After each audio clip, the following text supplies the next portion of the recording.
Welcome back, everybody, to the High Conflict Co-Parenting Podcast with Brooke Olson. Again, this week, my special guest is Alissa Jerud, PhD. She is the author of Emotion Savvy Parenting. And you are also in clinical practice, correct? You've got two Yep. children, Yep.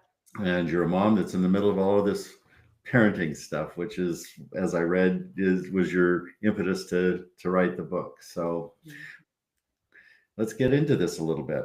Alissa, what I'm curious about a little bit is your your station in wanting to write a book about parenting.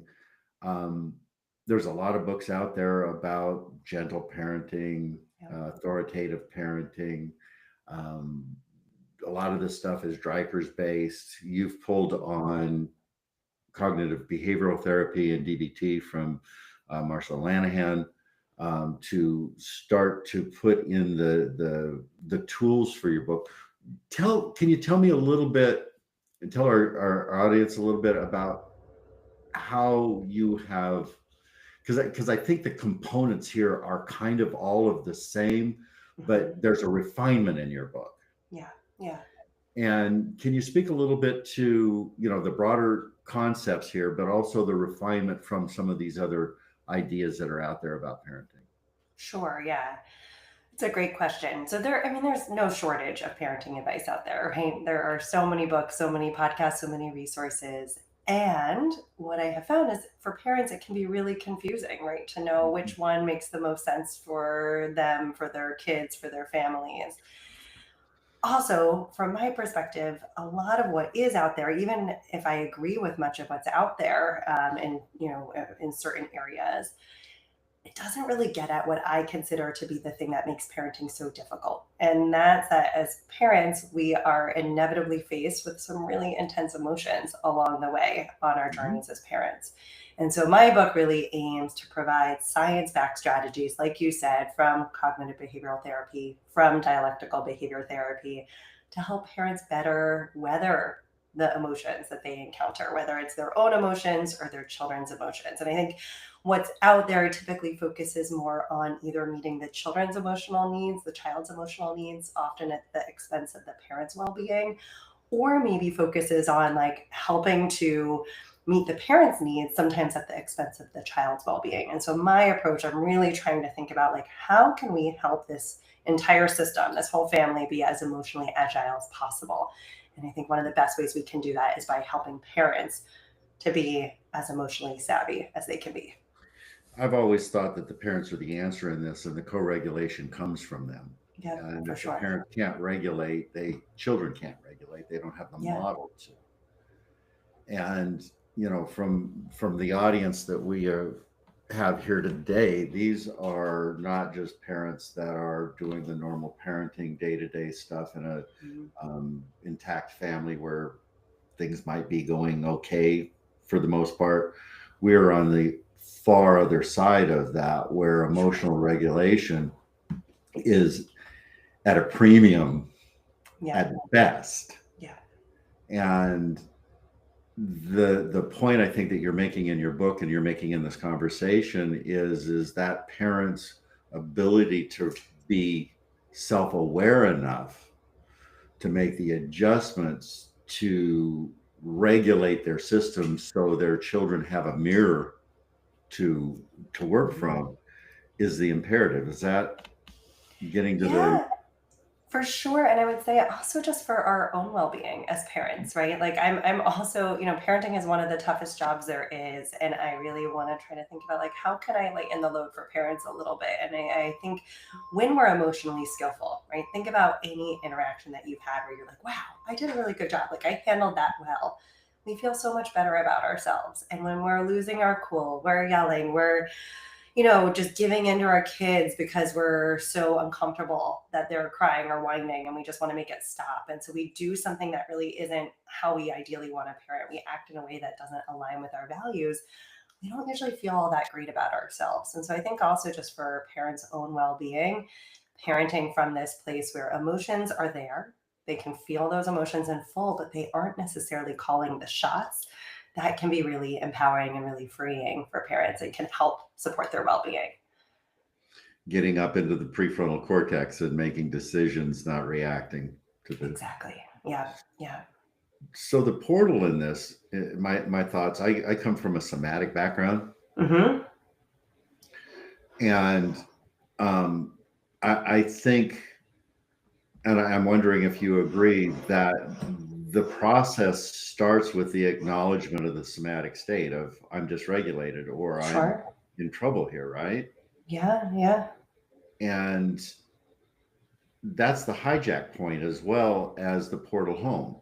Hmm. How do you suggest that that switch gets pushed in the right direction, gets activated? Oh, what a fabulous question.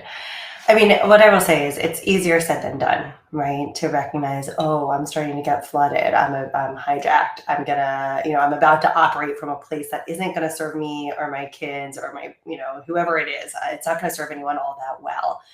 Certainly easier said than done to get there. And I think the more that we can start to increase awareness of our emotions, including all of the many components that make up our emotions, because there's more than just the physiological symptoms that we feel or the Mhm. physiological components of an emotion. There are a number of different ingredients that go in to make up a given emotion. And so knowing about that, knowing the different ingredients, and understanding each emotion's complexity, that can actually go a long way toward kind of offering a number of different points for intervention. So in my book, I liken emotions to being similar to a batch of cookies, right? Like a batch of cookies, in a batch of cookies, you have oftentimes like wet ingredients and dry ingredients, and you mix them together, and voila, you have these beautiful, delicious cookies. But when you have that cookie, that finished product, you don't see all of the many ingredients, the flour, the milk, the water, the sugar, the oil, whatever else went in there. You don't see all of those ingredients that made up that cookie. And the same is true of our emotions. So our emotions are made up of all of these many ingredients. And I think of them as being the primary ingredients and the secondary ingredients. And the primary ingredients I think of as being like the things that we need in order for an emotion to fire in the first place, right? It's not going to occur. That emotion won't set in if we don't have those first ingredients, the primary ingredients. The secondary ingredients, which include the physiological symptoms you're talking about, right? The somatic component, those are the things that happen once an emotion is already in full swing, right? It Mhm. has fired. And so then there are a number of different skills we can use to target both the primary ingredients as well as the secondary ingredients. And we can pick and choose depending on the moment, right? Are those physiological symptoms really the thing that's kind of making this so tough to navigate? And if so, we can use skills to dampen those. Maybe though, it's like the prompting event, the thing that is actually causing the emotional reaction. And maybe there's something we can do there to tweak that, right? And that would be addressing a primary ingredient. So, yes, I think you're right. We can certainly go after the somatic component. And there are thankfully other ways to go about this too. So one of the things that I think that I've used a lot in my practice and that I work with parents a lot in this cognitive intervention piece Mhm. is once we can get it slowed down, if we can get it slowed down, is the question of what is the outcome that I'm looking for and what is the outcome going to be if I go down this or this or this road. Sure. Yeah. And I think as parents, the outcomes that we're looking for are sometimes just to get control over a situation, Mhm. to Yeah. stop the Yeah. Whatever's cycle. happening. Yeah. And that's not always appropriate. Yeah. Yeah. And the other outcome is how do I want to teach my child to express Hmm. and to be able to express appropriately, Yep. which becomes a reflection of how I engage in that conversation, right? Hmm. And one of the other components is just flat safety. How do you help parents through your book and through your practice navigate those outcomes or any broader piece of what we're trying to accomplish? Yeah. Oh, well, that's quite a question. I think we could have a whole hour-long conversation just on that right there.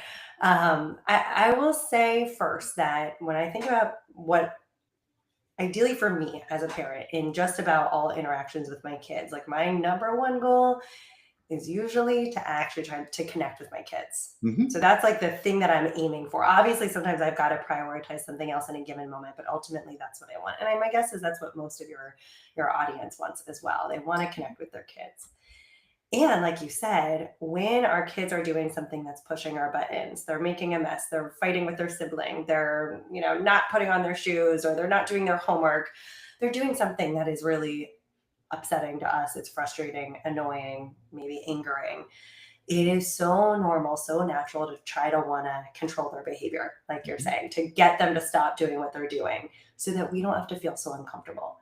And that makes a lot of sense because as humans, we're wired to want to avoid discomfort, whether that's physical discomfort, right? Your hands in the fire, you want to pull it out. Or if it's emotional discomfort, if you're anxious, if you're sad, you want to try to get rid of that feeling to not feel that way. If you're angry, oftentimes we want to get rid of that anger by lashing out at the person. It's like a way to discharge that anger, maybe get the person to change so that we don't have to feel so angry anymore. Hmm. And the same is true with our kids. Unfortunately, when it comes to emotional pain or discomfort, our attempts to avoid it by trying to, control somebody else oftentimes backfire and they Hmm. can actually prolong and exacerbate our suffering. So even if you get your kid, maybe you yell at your kid to stop doing what they're doing and they comply, they listen to what you're saying. Well, that may work that time, but it may not work down the road.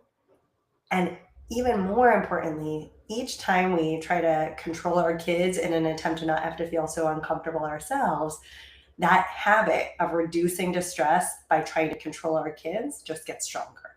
So the next time we are in a similar situation, that's like our go to strategy. That's all we know to do. And so I'm not saying that we don't ever want to get in there and, like, especially to your question around safety. If a kid is, I don't know, they're hitting their sibling, you can't like allow that to continue, but you can recognize, oh, my kid may not be able to stop themselves. I can't control them to make them do it. I could get in there though and lovingly prevent that from happening again, Hmm. right? Put my arm in there, maybe move the sibling that's getting hit to a different area so that they're not getting hit anymore. So there are ways you can intervene that don't require your kid to comply, that don't require you to have full control over your kid, that can bring about the change that needs to happen in order to ensure everybody's safety. Okay. So as you're talking, I'm having this thought about um, comfort and discomfort, Mm-hmm. about dysregulation and co-regulation. And I think one of the things that we make a mistake, and I'm interested in your feedback with this, is that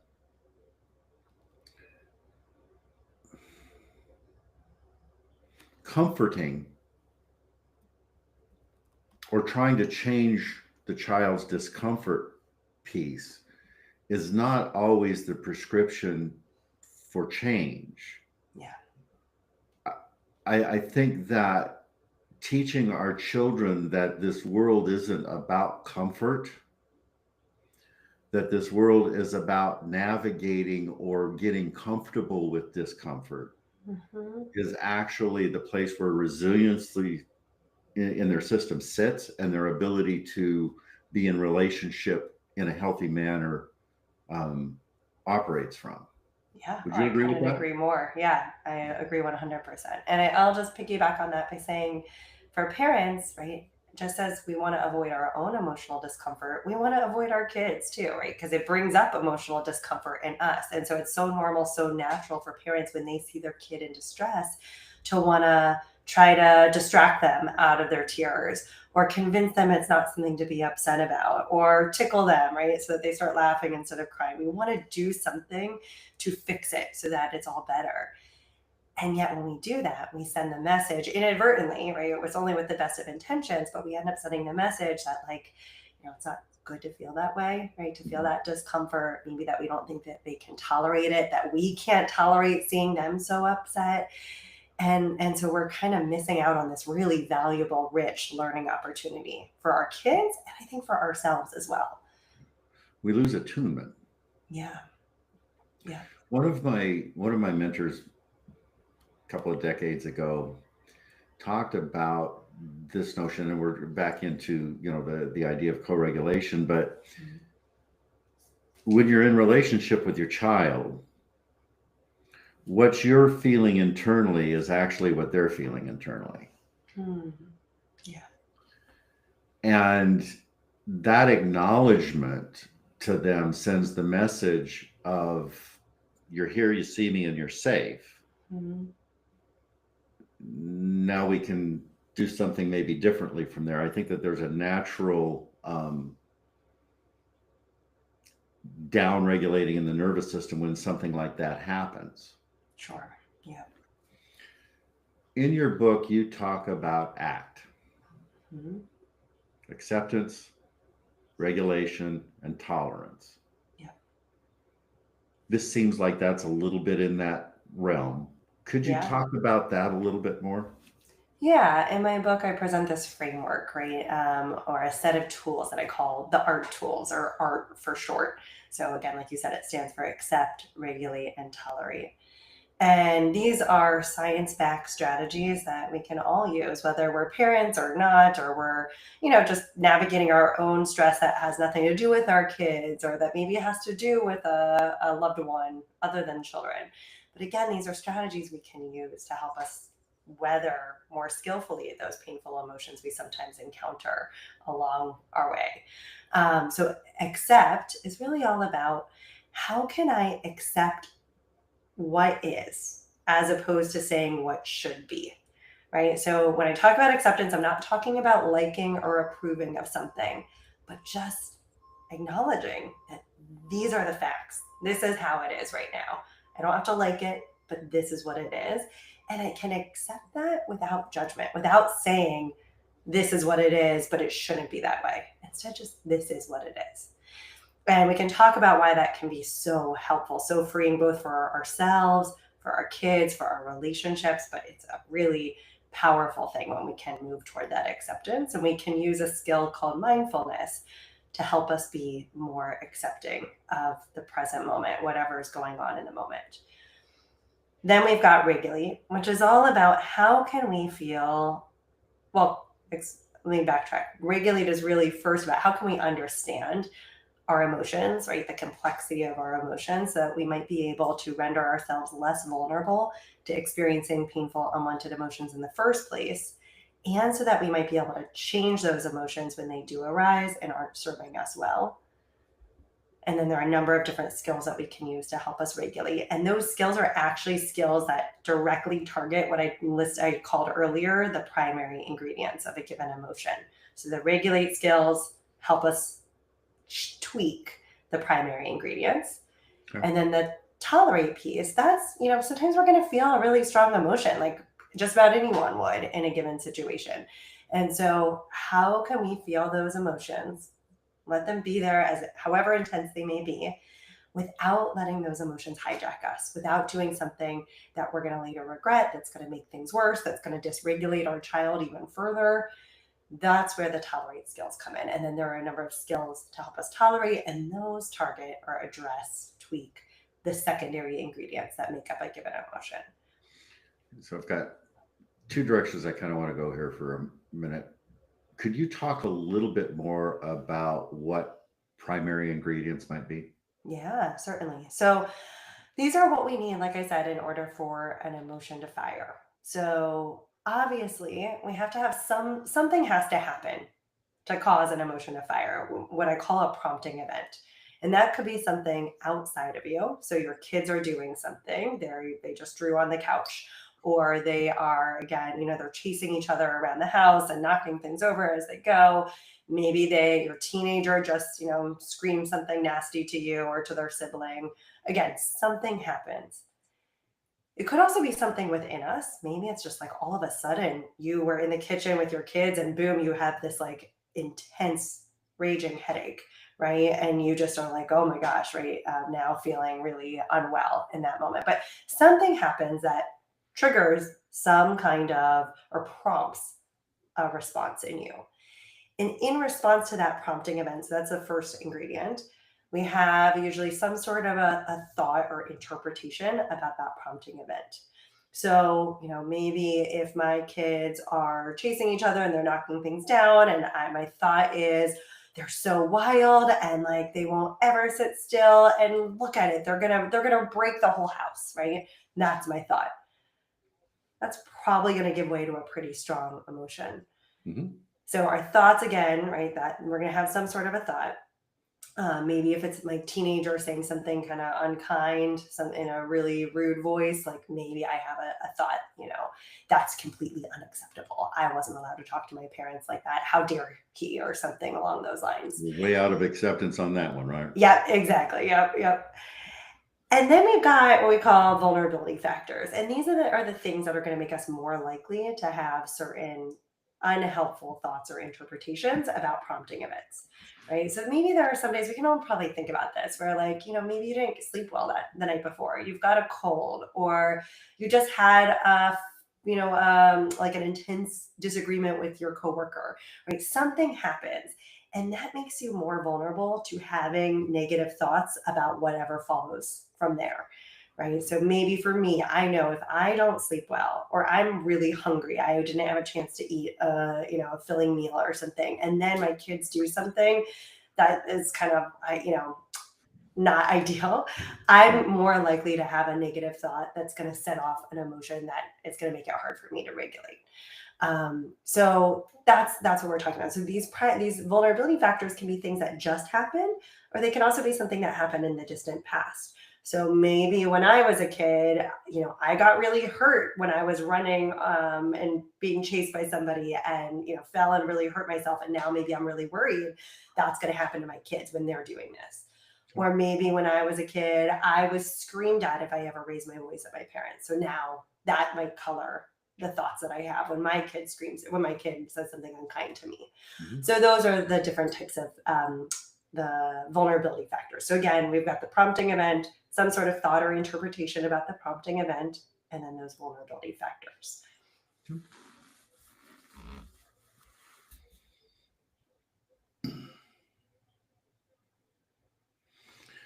So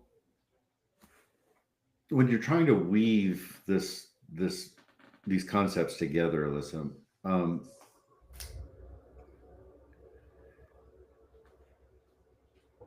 the trick here, I think, in the brain is getting switches to go off in different directions. Sure. So you've got the prompting event, you've got that place where the emotion is here, it's come in, and you don't want that emotion leading the charge. Right. And this is where the cognitive process you want to get to take over. Yeah, right. Like, so ideally, right, if you think about it, the primary ingredients when we're at that stage, maybe the emotion hasn't really necessarily gotten in motion yet, right? It may not fire in full. You might start to realize your kids are, making a ton of noise or a mess, and you have the thought, why won't they just shut up already, right? You have that thought. Mhm. And that emotion of anger and annoyance is like kind of there or about to really set in full. Well, you could take a moment, like you're saying, to notice the thoughts you're having. Maybe think about bringing in a skill, Mhm. to help change those thoughts. So you could use a skill I could get to called, like reframing unhelpful thoughts, where you shift how you view what's going on. Maybe you even take a more of a mindfulness based approach where you just notice, not instead of treating that thought that like, oh, they're being so wild, they're jerks or whatever it may be, you could just notice it that you're having that as a thought instead of latching onto that thought as fact. But we could also target one of the other vulnerability factors. So if your kids are making a mess and it's really kind of dysregulating for you, maybe it's actually bringing them outside where they can make a mess and it's not ruining your living room, right? Or Mhm. maybe it is, if they're shrieking really loudly, maybe it's just moving to the other room so that you don't have to hear the loud screaming. There are ways you can target that, or you could problem solve with them to find a different way for them to go about doing what they're doing that isn't so upsetting for you. Or you could go after the vulnerability factors. If you recognize, you know what, I'm getting really like on edge. I'm having those unhelpful thoughts about my kids, and it's probably because I'm starving, right? Go Mhm. grab some food. Or maybe, get some exercise. If you've been sitting all day and you're feeling antsy, maybe that means maybe you should all get out and go for a walk, right? So there are lots of different ways we can intervene there to shake up what's happening and hopefully, like you're saying, regulate so that that emotion doesn't hijack you and take over and lead you to act in a way that you're not going to feel proud of later. Yeah. Parenting is not a passive sport. No, not at all. And, I had a yoga teacher once that had a framing of how you do anything is how you do everything. Mm-hmm. And when I started my training as a um, parent coach many years ago, I started to notice something that really changed, and that is how I spoke at the time would have been to my grandson began to be the way I interacted with everybody, Hmm. and relationships began to become very more intimate, more engaging, because what I was doing is I was entering down into his world. I was entering into that mindfulness state of what's really going on here, what's really important here, and what is it that Yeah. I want to communicate and have those pieces set in. But these are skill sets. Mm-hmm. And in order to do anything that you're talking about, the first thing that has to be installed, I think, in a parent's awareness is the skill sets. So Yep. I know where I'm going to go next. I Yeah. know that under these circumstances, this is the phrase I'm going to use, or this is the patterning that I'm going to install in this environment. And these are skill sets that most parents weren't taught as children.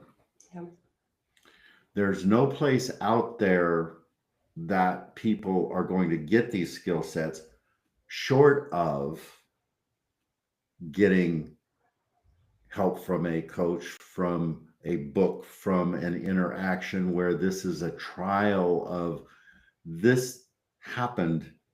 I tried this, this didn't work. Where's the refinement in this Sure. process? And I'm guessing that when you're in clinical practice, you work with Mm-hmm. parents in this arena. So reading your book is a good start, but having that one-on-one personal interaction or that group interaction in installing these, I think becomes really important. Yeah, yeah, and it certainly can be really helpful to have somebody working with you to talk things out. Like I said, you said parenting is not a passive sport. It's not for the faint of heart. It's really hard. And so even if you've got these skills down, you've mastered them, like it still might be helpful to have somebody to talk to, even if it's not a coach, a therapist, maybe it's just a friend who you can, Right. talk to about like, oh, this was a really tough moment. And I'm trying to think about like what I could do differently next time around I'm in a situation like this. Yes, I think that all can be really, really helpful. I will also say a few things just for parents who may be thinking like, this all sounds great. And yet it also, I can't see myself being able to do this. I think knowing that again, we're in this for the long haul with our kids and we're not going to get every moment right. I don't, right? I have tons of skills in my arsenal and I still mess up. I make mistakes as a parent. And that's part of being human. It's going to happen. And when we're trying to bring about behavior change, unfortunately, that is rarely, if ever, an overnight process. It takes time. And sometimes the very first step is just increasing awareness, just recognizing when our emotions get the better of us. Starting to increase that awareness can go a long way over the long run, right? We start to realize, oh, yeah, maybe there was something I could have done differently back there or that other time. And then we can start trying to experiment, trying to bring in these skills. So you don't have to have them down, right? You don't have to have them mastered to be able to start to bring about changes. And I will also say, I think in addition to like having these skills is great, it's helpful. But if we're still operating under the impression as parents that like when we're feeling uncomfortable, we've got to find a way to get our kids to change, I really believe that no amount of skills are going to help get you where you want to go, right? Because you're ultimately going to be setting yourself up for frustration.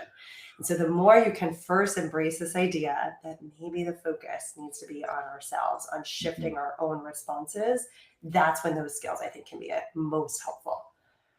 Yeah, I think when a child sees a dysregulated parent and they throw out statements like, I don't know what to do with you, or this is just so far out of hand. I can't do this anymore. Right. That sends a message to the kid that their primary caregiver is not able to hold the space for them to be dysregulated to handle that. That's a hell of a message to be sending. Yeah. Yeah. And for the parents, I mean, they are the primary regulating force or dysregulating force in the relationship. Yes. And everything co-regulates or co-dysregulates off of the parent. Yes. The one thing I just want to note, I want to jump in here to say, because I want to be super clear that I am not in any way trying to blame parents for wanting to change their kids, right? Or for getting dysregulated. It's just so normal, so natural. Right. We all have those pulls and we all go there at times. Absolutely. And the more we can recognize that when we do, it probably isn't serving us all that well in the long run. That's what I want to help parents start to see, while also having compassion for themselves for all the times where they have dysregulated everyone even more, right? Or they've done something that later they wish they hadn't done. Yeah. And to your point, I think the awareness of that and the ability for a parent to recognize that state, whether it is regulated or dysregulated, doesn't matter, but their ability to recognize that state, the awareness of that state, allows then for the cognitive intervention of making a choice to do something differently. Yep. And if we've pre-installed some of your skill sets, then those choices become easier. I have a template to work from. And that's what you've done to a large degree in your book, is you've given those skill sets for the interventions, right? Yep. Yeah. And I always say that the more parents can practice the skills that I have in my book for regulating or tolerating emotions or accepting the present moment, the more you can practice those, even at moments where you aren't dysregulated, where things are easy breezy, the more likely it is that in those tough, difficult moments, you're going to be able, like you're saying, to fall back on this template. You're going to be able to use these skills. It's kind of like, if you're learning to ride a bike and the first time you try to get on a bike, you go down a really steep hill. That's the very first time you get to pedal, you're going to crash, right? It's going to not be great. But if instead you practice first on, a flat, even surface, it's going to make it a whole lot easier to eventually transition to going on those steep downhills. And the practice piece, I think when I first started practicing this stuff years ago, it felt affected to me. Mm-hmm. Yeah. It didn't feel genuine to me. It felt Sure. like it was something that I was putting on. And I know that a lot of parents feel this. It doesn't feel natural. It doesn't feel integrated. And it's not going to. But by doing it, by the repetition, there's something that shifts, that it becomes a part of the internal architecture. It becomes a part of how you do things in general in terms of engagement. Yep. Right. You're rewiring your brain to respond Mhm. in a different way in all contexts, ideally down the road. Right. Yeah. Yeah, you use ACT. I use the notions of awareness, acceptance, and approval, and they really kind of track the Mhm. same Yeah. pieces because that tolerance is just an approval of what's here, and I'm going to just sit in whatever is there and not have judgment on it as a Right. natural state. Yeah. And it's a game changer. It is. And like you said, at first it can feel really unnatural because our emotions are there for a reason. They serve an adaptive evolutionary purpose. We feel an emotion because it motivates us to take action to bring about whatever change it is that, would be beneficial for us in theory.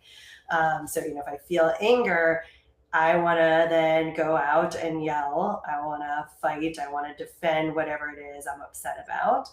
And that can serve me well, right?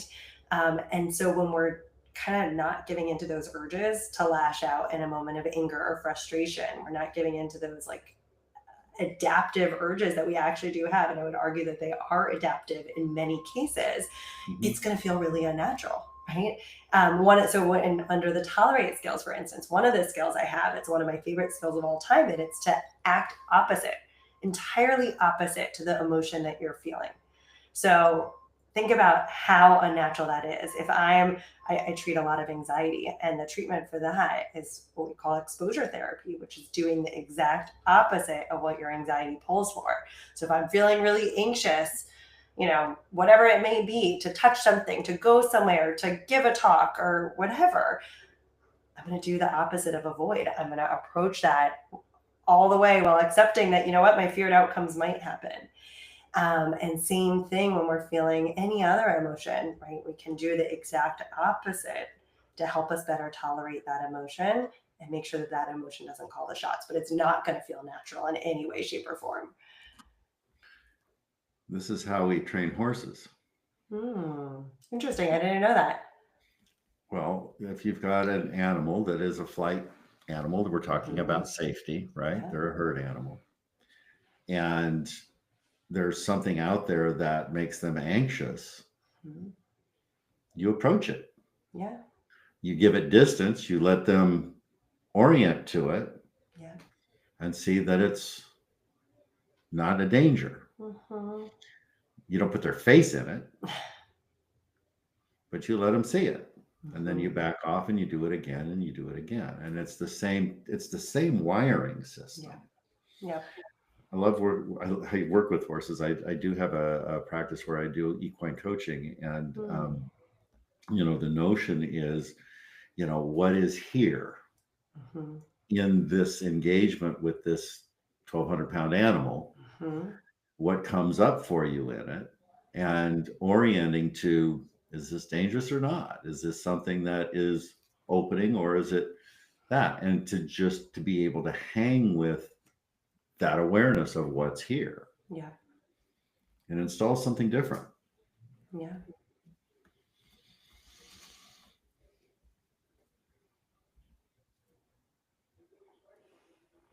So one of the things, and I'm interested to your approach because you've got the clinical basis with this, with the CBT and the DBT and whatnot. I'm curious in this parenting notion of, um, so many of us run on unconscious behavior, day to day routine, Sure. and self awareness is kind of at arm's length out there. Sometimes for a reason. Sometimes that self Mhm. awareness is just super uncomfortable and we haven't, you know, navigated the demons that are behind it and all of that. But awareness of a situation, awareness of a state, a personal state, awareness of others' personal states Mhm. seems to be the primary ingredient here. And that's the piece that you've put in your art in terms of awareness, Mhm. developing that.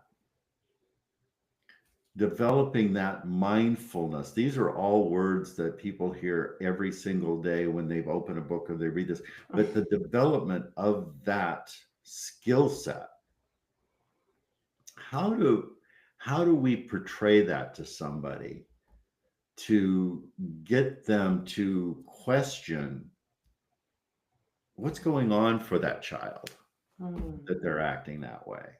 Yeah, yeah. What's going on for that partner that's acting in that direction? What's going on for that employee or that associate that's causing that behavior, rather than the reactive piece of that pisses me off. Mm-hmm. I'm activated by that. Right, right. Yeah. How do we help somebody get to that place of curiosity and Yeah. non-judgmentalness and just more mindfulness of what is, as opposed to saying this shouldn't be happening?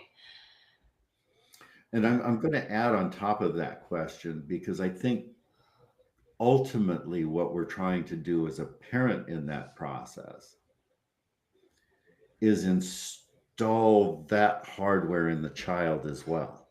Mm-hmm. Yeah. Yeah.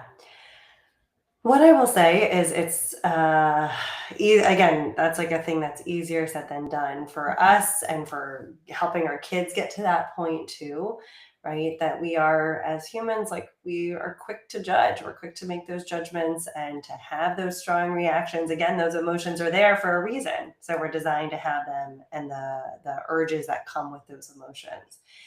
And the more that we can practice using mindfulness as a skill, right? Again, mindfulness is, just to be clear, because I think mindfulness is a bit of a buzzword these days. It's out there all the time, but I don't think many people actually really understand what it is. When I'm talking about mindfulness, I'm talking about dropping into the present moment and accepting the present moment exactly as it is, without judgment, as experienced through any one of the five senses, right? Mm-hmm. So it could be what you see, what you hear, what you smell, what you touch, what you taste.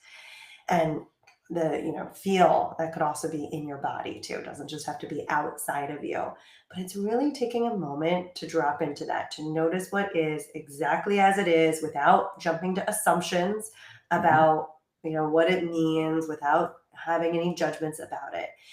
And the more that we can practice that, even in bite sized moments, even for 30 seconds here, for a minute here, the more we do that, each time we do that, we strengthen the muscle for being able to tune into the present, to be more aware of what's actually happening. Because if you think about it, we can't really change anything, as far as I'm concerned, unless we actually first understand it, right? If we go about trying to bring about change without understanding what's actually happening, Yes. we're probably Yeah. going to miss the mark. We're not going to get at like the kid's underlying need that they're trying to meet when they're doing that behavior that's really pissing you off, right? Like we're just going to miss that. And so we first have to increase that awareness, that understanding, and we can do that through mindfulness. And you can practice mindfulness. What's neat about it is it's not something that you have to do. Like you don't have to go to a secluded room for 30 minutes a day with your eyes closed to practice, right? We can practice it anywhere on the fly, no matter what we're doing. So even if your kids are screaming at the top of your lungs, you can take 5 seconds to practice mindfulness. You can do it while you're doing the dishes or going for a walk. Right? There's so many opportunities to practice, and each time we practice, that practice does accumulate. It makes it more likely that in those heated moments with our kids, with a partner, with a colleague, a sister, or whatever, whoever it may be, that we're going to be able to take a more mindful approach. That's going to be much more likely to be productive and effective. So I'm stuck. Mm-hmm. And I'm stuck in my own paradigm, and I want to expand this a little bit. Okay. Because we're talking about something that I think is essential in any relationship, but especially in a parenting relationship. And that is,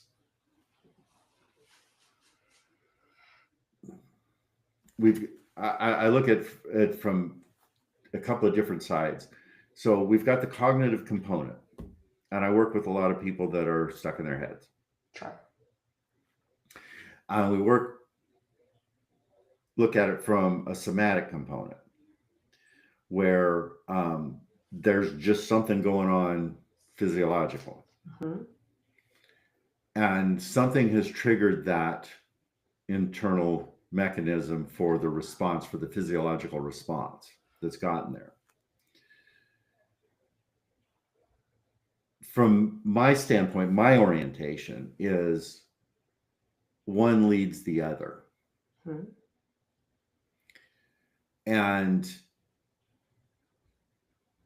I may not cognitively know what's happening in a moment, but I am very aware that something's going on in my system. Yeah. And I've always proposed through my own process that the mindfulness starts there, because if I can be in that, okay, something's going on here, I don't know what it is, that opens the door to the cognitive exploration. Mm-hmm. And then the cognitive exploration in that leads back to the regulation of the nervous system. So Sure. the orientation component. Mm-hmm. Do you see that in a different sequence? And if you do, can you explain that? Because what I want for myself, but also for our listeners, Mm-hmm. is to have a basic blueprint of how do I step into this mindfulness, this being in the moment with this activation, with this child that's acting out, with this partner that's acting out, and come back to a notion again that this isn't about me, Right. that this is just a situation that's here. How do I navigate it? Yeah. Yeah. Well, first, I think it's important to note that, like I said, you don't want to try any of these skills for the first time in the heat of the moment. So, trying to bring mindfulness Right. to like a meltdown is probably not going to be so easy if it's the first time you've ever practiced it. Right. So, again, we're building those muscles up over time, ideally. But in terms of to your question about like, it's almost like you're asking like which comes first. Do we notice the thoughts? Do we notice the physical sensations? And then where do we intervene?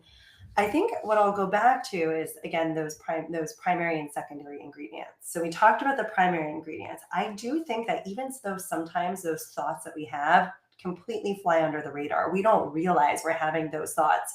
Right. First, we notice the physical symptoms of Mhm. the emotion. I do think that those thoughts are always there. Again, sometimes we just don't recognize them, and Right. they're Yeah, often what's driving what's going on. I would agree with that. Yeah, but then we do. You're right. So in terms of the secondary ingredients, there are a number. So there are those physiological, biological changes that happen in our bodies that we don't even realize that are happening, right? Neurochemical changes are happening. We're feeling those physical sensations in our bodies. So for instance, if I'm angry, my heart's racing, my muscles are tense. Maybe I get hot and sweaty, right? I'm feeling kind of like just amped up and activated. Then we have action urges that come. And those could be urges, again, to fight, to yell, to withdraw. It can also be urges to shift how I'm communicating, right? So, both like my body language, my tone of voice, the words I choose to use, those are going to shift as well. And so, that's another component of an emotion. From there, we've got what often eventually happens is at some point in that process, right, where all these things are kind of going off, all these components are present, we start to become aware, right? Like something's going on. I may not even be able to name the emotion that I'm angry, but I know there's some emotion on board. And maybe it's because I'm feeling such intense physical symptoms that I recognize something's happening. So we have this emotional awareness. And then we've got after effects of the emotion, right? So even like once the emotion has begun to dissipate a little bit, if I was just angry moments ago, I am much more likely to view what happens over the next few minutes or hours in a way that might kick off anger again or some other painful unwanted emotion. Essentially, like that emotion of anger or whatever that emotion was that I was feeling before so intensely is now a vulnerability factor for making it more likely that a new emotion is going to fire. That's going to be painful and hard for me to navigate. So, to your point about, right, like where do we need to go first? You were saying you think we might need to kind of go after the thoughts first? No, you said the physical No, symptoms first.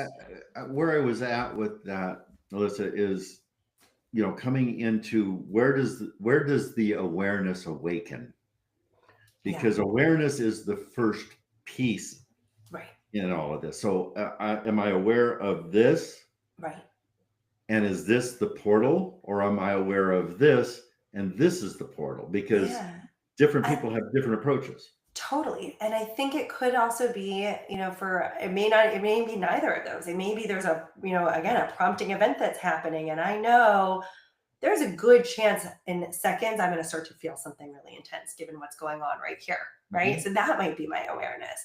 So I think it's the awareness, I'd say, comes from knowing the complexity of our emotions. And at different times, there may be a day where it's the intense physical symptoms, another day where it's the thought that you're having about your kid that cues you into the presence of a strong unwanted emotion, or just recognizing, oh, you know what, like, yeah, I didn't sleep well last night. There's a good chance in a minute I might start to feel really angry given what's transpiring here. So I think awareness can come in many forms. And again, coming back to I think what you were alluding to is that maybe we need to have some sort of like an awareness that might then help calm the physical symptoms, that then we can shift the thoughts or vice versa. And what I would say is, I don't know that I think that awareness, once we have that awareness that something's going on, we're having this intense response, we can intervene at any one of those points. We can go Right. after the primary ingredients or the secondary ingredients, and then we can go after another ingredient. So maybe I go after the physical symptoms, right? I'm getting hijacked. And like all I can, I just feel that intense arousal. And so I do something to lower that. That can then enable my prefrontal cortex to come Mm-hmm. back online, help me kind of get my brain back so that I might be able to use a more effortful skill. Maybe I can reframe my thoughts, or I can think about how I might change that prompting event or go after a vulnerability factor, that sort of thing. Or I can use the skill of opposite action in that moment because I'm no longer so flooded that it feels impossible to do anything other than yell. So, what just occurred to me in that awareness piece, in this mindfulness conversation that we just had or are having, is this notion of orientation, Hmm. present moment orientation, Yeah. the acceptance of what's here, but also the awareness that this is here. Yeah. Because that orientation, I think in these high emotional moments, what we're trying to do is control a situation for safety reasons, either real or perceived, right? Sure. So we're trying to come out of that fight, flight, freeze, fawn response. Yeah. So that orientation, that mindful orientation, if you will, sets the stage of there's something here that doesn't need my attention, or there's something here that needs my attention. Yeah. Yeah. And now I'm not hijacked. I'm back into that cognitive process. What is the path? What are the components? What are the skill sets to engage here? Yeah. Yeah, and I'd argue to your point, I think sometimes one thing that can lead us astray as parents is we're not just worried about like some possible danger in a given moment, but we're also thinking about like all the things that might transpire down the road, right? Like if my kid is yelling now, is he then going to go off and start yelling at all of his teachers? And is he going to yell at his romantic partner one day and at his kids one day, right? I like project to the future all these horrible things that might happen, which makes it really hard to respond to my kid right here, right now in Nothing an like a effective little, way. nothing like a little catastrophic thinking.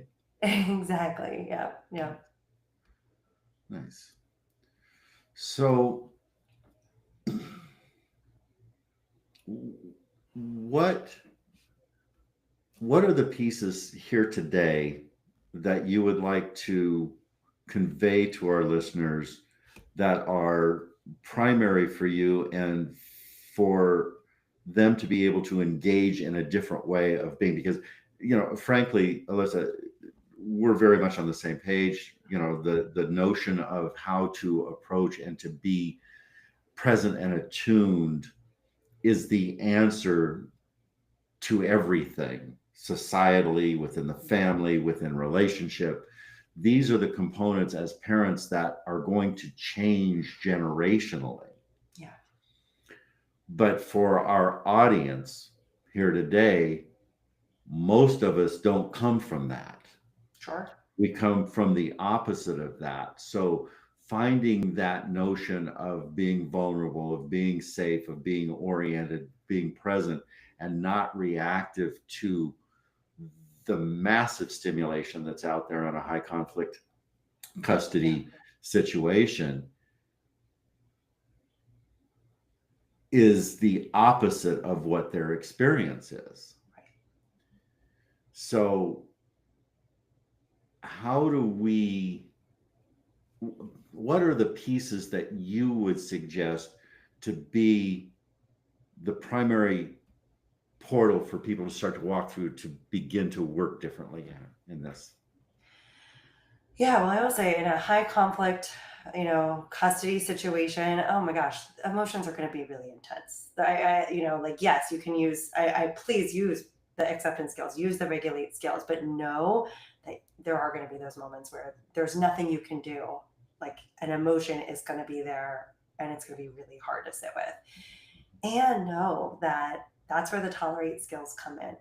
Knowing that I think for me, I remember growing up, I had this belief that like, if I felt an emotion, right, like you kind of act on it. Like that emotion, something happens, I feel it, and boom, that's what I'm going to do then, because what else are you going to do with that emotion? I think just recognizing that you don't have to follow the urges that come, right? You can still allow intense emotions to be there. And when I talk about emotion savvy, I don't being emotionally savvy to me doesn't mean suppressing or avoiding, ignoring unwanted emotions. I'd say that's like the opposite of being emotionally savvy. It's instead about being able to feel them in full without letting them govern our behaviors. So can I let those emotions in, let them be there, and then use skills to help me be as skillful as possible? So I think just knowing that's like on the table. That's an option, a path you can go down. For many listeners, like that might actually be something novel, something new that, maybe wasn't modeled for us, that we haven't, they haven't yet encountered, they haven't discovered. At the same time, I would say, know that there's also a really sizable gap often between knowing and doing. So you can know there's this kind of higher ideal path. That doesn't mean you're going to follow it every time or really any time for a while. You might continue to go down the highly reactive path. And that's not a bad thing, right? We're all doing the best we can with the tools that we currently have.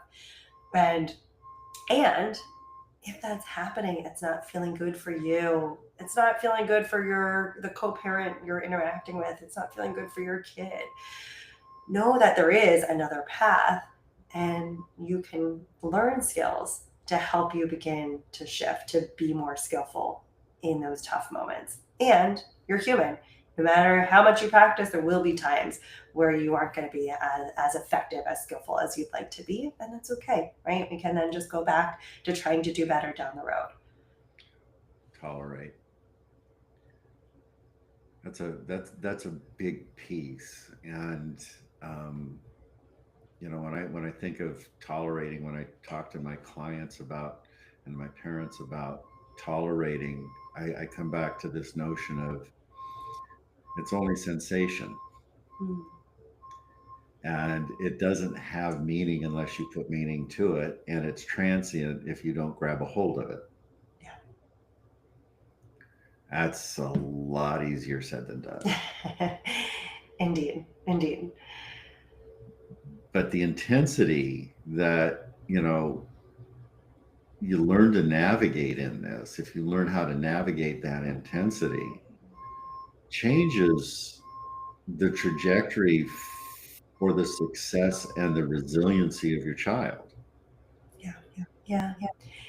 And I'll jump in if it's okay, because there's one skill that I think could be especially helpful for the people who are listening now. And that is a skill for exactly what you're talking about, for like when it's so intense and there is that physiological arousal there.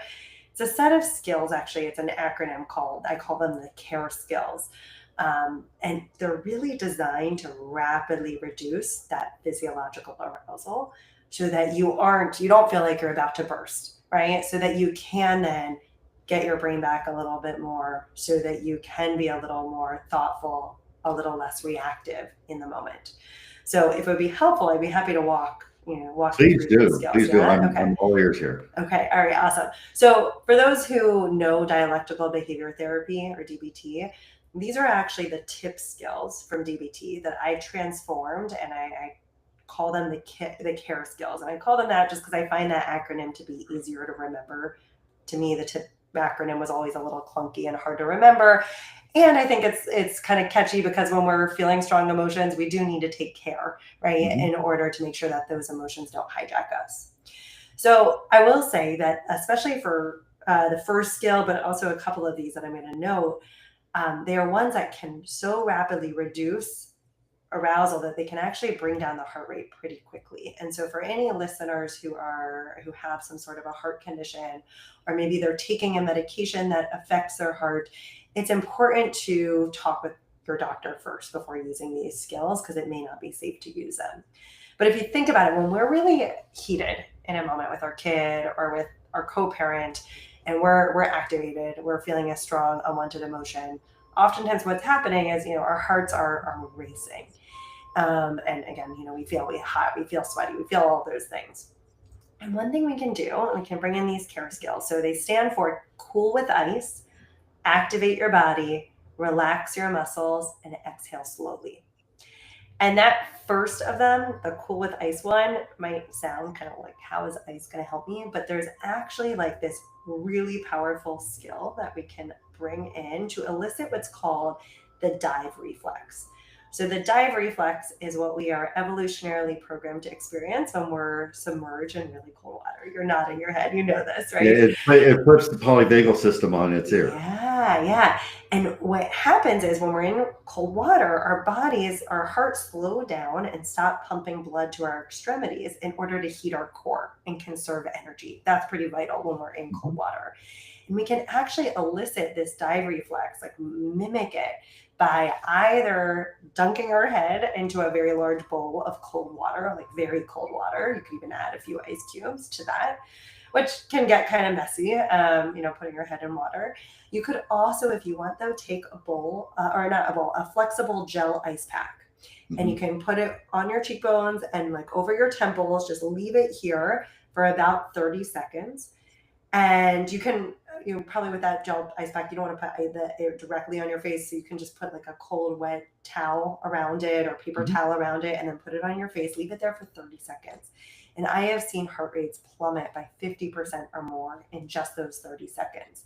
And so that is a way. And I had a mom recently tell me, who had come to a talk that I gave, when she said, I was about to lose it with my kids the other day. And I thought about you. I remembered the ice skill, and I went to my freezer. Actually, she didn't go to her freezer. She got a bowl of water. And she dunked her head, and she was like, it was a miracle, right? Like she didn't explode at her kids in that moment when she was feeling so pulled to do so. So that's cool with ice. Activate your body is about doing intense aerobic exercise for about 20 minutes or more. But you can also do it in, even if you don't have that, you could blast some music quickly and do a little dance party in your living room, or you could get outside or even just in your, do jumping jacks in your kitchen. Do something to get your heart rate up. And the reason that can be so helpful is because when our heart rates go up, from exercise, there's this natural heart rate recovery period that occurs, right? It's like our heart rates go up and then they naturally come down. And so we can notice that shift, and that can actually help us feel a little calmer. The exercise also allows us to discharge some of that pent up energy, and exercise can release those feel good chemicals, those endorphins that can help us in the moment. Okay. So that's activate your body. Relax your muscles is really about, when we're activated, we're upset, we tend to tense up, clench our muscles, and that actually just kind of fuels the emotion even more. And so one way that we can kind of reverse that process, bring about a sense of relaxation, is to actually, ironically, first tense those muscles even more intentionally, and then release them. It's kind of like what happens if you have a pendulum that's at rest and you just try to knock it. It's not going to go all that far. But if you first pull that pendulum back and then you release it, it's going to go a whole lot farther. So if we can first tense our muscles and then release them, we're going to feel a greater sense of relaxation. Nice. So you can tense for 3 or 4 seconds and then release and just notice it. for a few seconds. And you can do that in individual muscle groups one at a time, or you can do that all throughout your body, depending on how much time you have. You're just all at once, tense every muscle, and then release. And then exhale slowly. We probably all, as parents at some point or another told our kids to take a deep breath in a moment when they're upset, right? You actually did what I love, which is to take that like slow breath out. Yeah. But usually when I say take a deep breath to someone, they'll go, right? That big inhalation. And what it turns out that our heart rates speed up when we breathe in, and they slow down when we breathe out. And so one way in a moment where we're feeling activated that we can actually calm ourselves down a little bit, decrease that heart rate, reduce physiological arousal, is to take just a normal breath in for say 3 or 4 seconds, and then a really slow breath out for 7 to 8 seconds. We can even kind of like slow down that process even further, help to slow down our heart even more by holding our breath for another 3 or 4 seconds before taking that next inhalation. And so these are skills or ones that you can use pretty much anywhere, anytime, right? If you're in the middle of a work meeting, maybe you can't get up and do jumping jacks or run around the room. But if you have even a glass of water right there, you can kind of put it on your head for a few seconds. It may not fully bring on the dive reflex, but it can still be really helpful. Hacking the physiology and learning those skill sets can just save so much anxiety down the road. Mm-hmm. So thank you for coming in here. This has been a really good conversation. I hope we can do it again. I would love that. Thank you so much for having me. I'm going to open this if you're willing to Yeah. questions. I think we've got some people that are listening in Great. here. And Masi, if you would be willing to help us navigate that piece. So bring in any questions that anybody might have so we can answer them.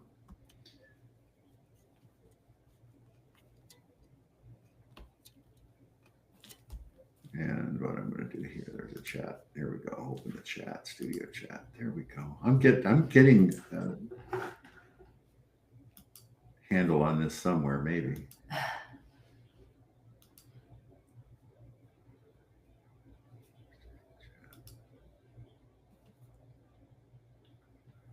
Okay, I've just got the 3 of us here. Masi, do we have anybody else in? Can you send me a quick chat? Nope. Okay, nobody came in to join us today. Thank you again. So, Alissa, would you let our listeners know how they can reach out to you and if they want to work with you, where they can find your book and any other resources that you might have?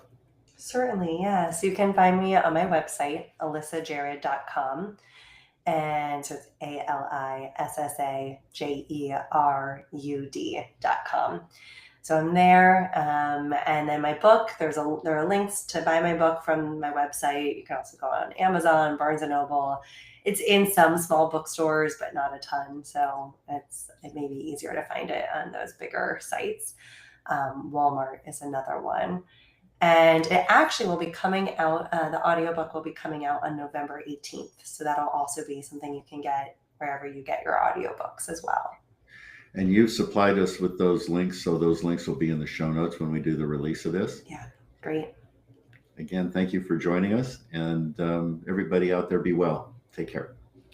Thank you so much.